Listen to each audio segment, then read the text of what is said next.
Chaque année, nous goûtons l'avant-dernier millésime, 2009. Le 2010 a été produit, il est en barrique en propriété, donc nous goûtons les 2009. À un moment privilégié, premièrement, ce millésime a subi 1 an d'élevage, donc le vin est déjà très différent de ce qu'on a goûté en primeur.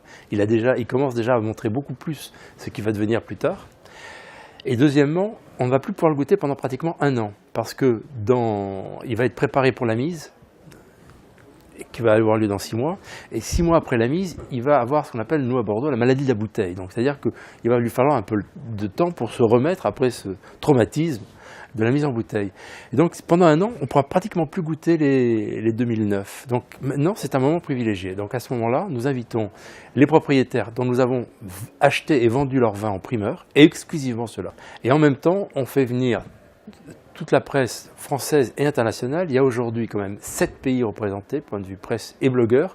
Le but de cette journée, c'est de donner la possibilité à des journalistes de goûter tous ces vins en une seule fois. Il y a quand même 120 échantillons différents qui vont être goûtés, donc c'est unique. On est ravis de venir au rendez-vous annuel de Millésima parce que c'est une très très belle occasion de goûter les primeurs.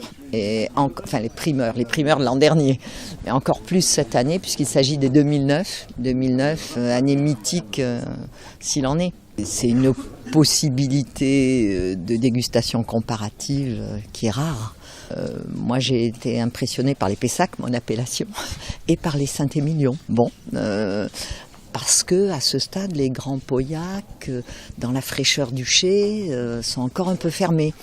Alors que l'élégance et la finesse de nos crus classés de Grave sortent vraiment bien.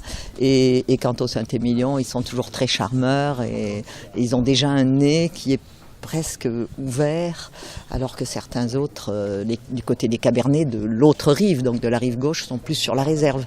Mais il y a des très beaux vins, très très beaux. C'est très intéressant pour un propriétaire toujours de pouvoir comparer son vin à celui de ses confrères et amis.